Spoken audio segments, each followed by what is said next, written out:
Greetings everyone, my name is Shay, and there's Layla today. You may recognize my bedroom from episode 3. This is episode 4. There are 2 parts to this episode as well.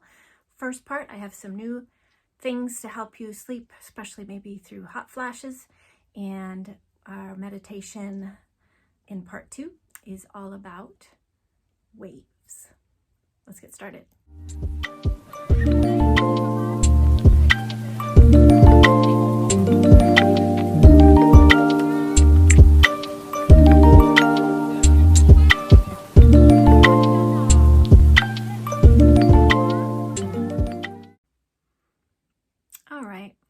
Some reminders and some new things.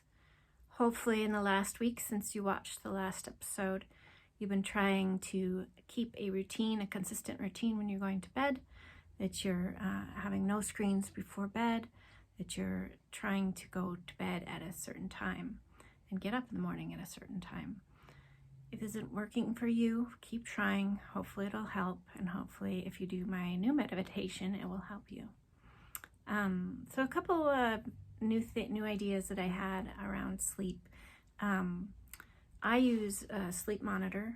This is an Apple Watch that monitors my sleep patterns, and I don't really know how it works, probably with heart rate, I imagine, but it gives me a little bit of insight into my patterns at night, how much I'm waking up, what time, how deep my sleep is. I think anytime I can be aware of what's going on with my body, it helps my body. So through identifying patterns, you can set up, so I'm waking up at 3 o'clock in the morning every morning and can't get back to sleep. So maybe recognizing that, waking up, doing another visualization to go to sleep again might be a good thing, but knowing that pattern, and then you can use the sleep monitor to see if you're still coming up into light sleep at 3, and maybe eventually it'll get deeper and deeper as you keep practicing those meditations or doing whatever you need to do at 3 o'clock in the morning to get some sleep. I know I said no screen time at night, but I know some people really like ASMR videos. I'm trying to remember what that stands for, and I can't, but Google ASMR video. It's these really weird videos that stimulate this weird tingly feeling in your body, and I am completely addicted to them. I watch them and it's like someone's giving me a massage. My whole body starts to tingle and my eyelids get heavy and I just want to go to sleep. It's weird because you're staring at a screen, but for some people that really works, and very least it's very pleasurable. And I know it doesn't work for everyone. Not everyone gets that tingly sensation, but you could check it out and see if it might help you. Of course, there's always supplements. Magnesium. If you take magnesium right before bed, it supposedly relaxes your muscles and makes sleep way better. Also, sometimes can make you poop because it relaxes your muscles, but got to get that out before you go to sleep, right? So take some magnesium. Magnesium also helps you absorb calcium, which is really important as we age. I highly recommend a good magnesium supplement before you go to bed. Some people like melatonin. I've tried it. Doesn't really do anything for me, but you could try melatonin. And then kind of thinking about what are you eating and drinking right before bed and in the hours before bed. Obviously, caffeine can be an issue. I try not to eat eat caffeine any time after noon. And then with diet, we'll talk about more about diet later in later episodes, but I find that especially if I'm on a really strict diet at the time, I allow myself to have a little bit of carbs with dinner. And I'm not talking right before bed. I'm talking several hours before bed. Just a small amount of carbs really helps me sleep.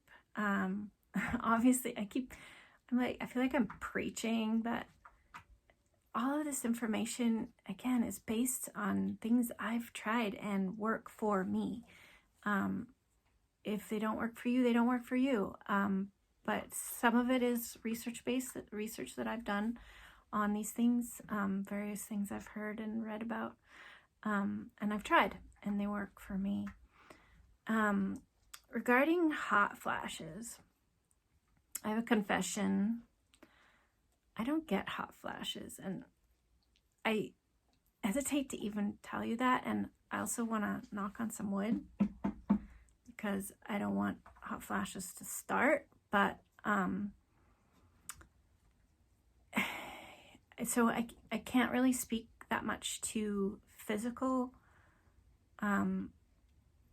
ailments that come with, or physical challenges that come with perimenopause, because I can't really speak to hot flashes, which I think is the number one thing that women struggle with, or people struggle with who are going through perimenopause. So, but I've heard that there are some really great herbal remedies. There's one called black cohosh you can get supplements for, and ginseng. I've never tried either one of those, but those are things I've read and heard about. Hormone therapy, of course. If you're really not sleeping, get help, get professional help. I'm no expert. Talk to the experts and get some sleep, because that's, again, very, very, very important. I'm still working through some sleep issues myself. Maybe more update on that later. But yeah, so just a few little more things to work on, things to try, and keep trying to get a consistent sleep every night. Please check out my part 2 of this episode for a wave visualization. Hopefully tonight that will help you go to sleep. Thanks for sharing your time with me today. If you found this video helpful, please share it with others. Encourage others to look at my videos. Thanks for taking time for self-care. If you are having major feelings of anxiety or depression, please seek professional help. I am no expert. Hopefully you'll find what works for you. Take care.